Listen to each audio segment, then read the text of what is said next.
All right, well, this is Michael King and welcome you to another broadcast. I know we've been away for a while.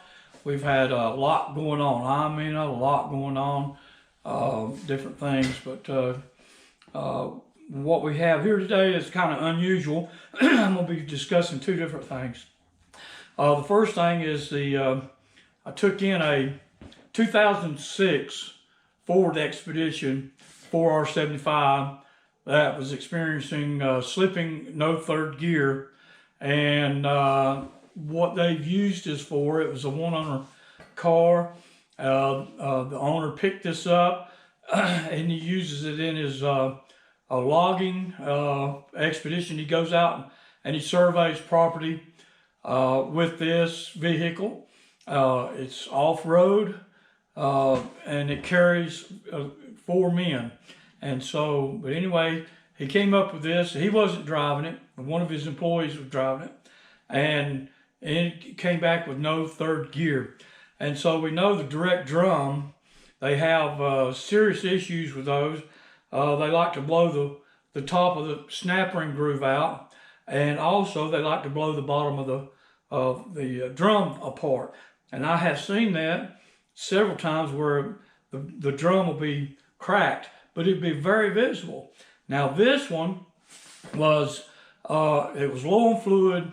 It had been, I thought, maybe abuse, but evidently that's not the case. I mean, it was worked.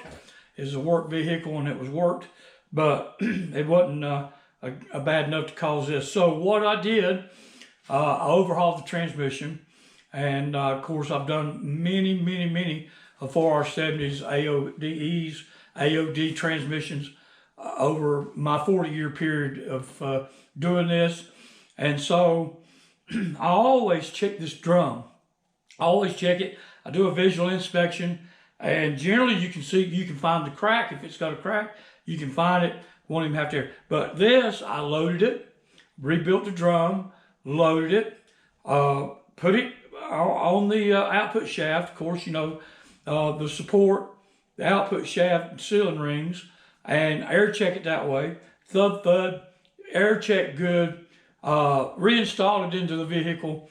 It worked good on the jack stands or on the lift, and it worked twice, 2 or 3 times, doing a shift pattern on the highway.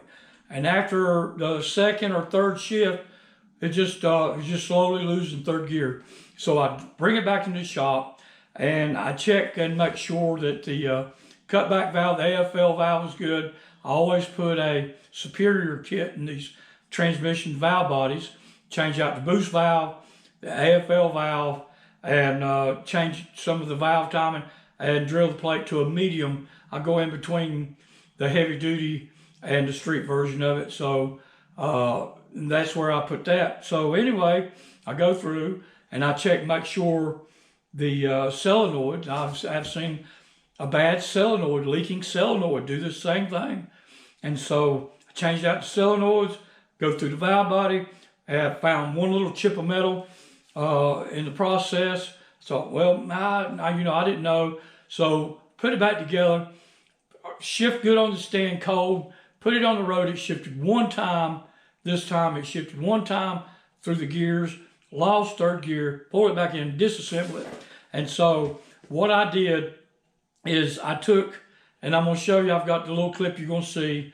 I took the shaft apart, only to have the output shaft, upside down on my test, and stick the shaft in, fill this area with fluid, and put the air to it, and sure enough, it's bad.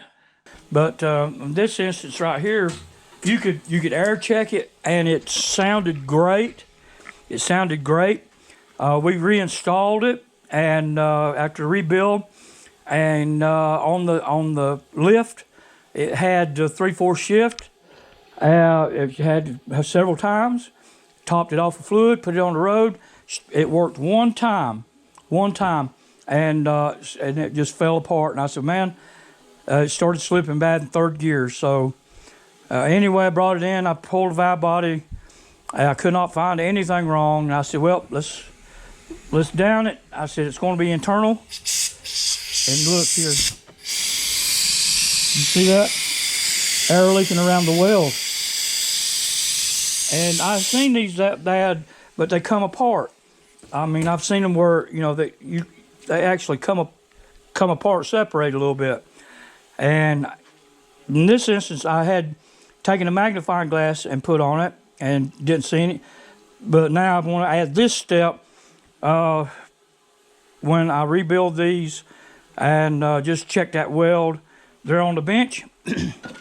Just load it up with a little fluid here on top.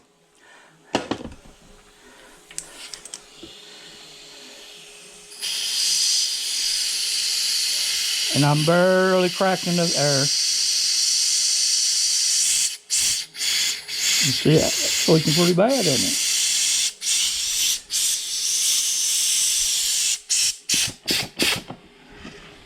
And so I looked all over the internet and I didn't see anyone, I mean not even one. And I searched and searched, there may be one out there, I don't know, that shows this test, shows the leak, shows the crack weld, I don't know, but I'm going to show you that here in just a moment.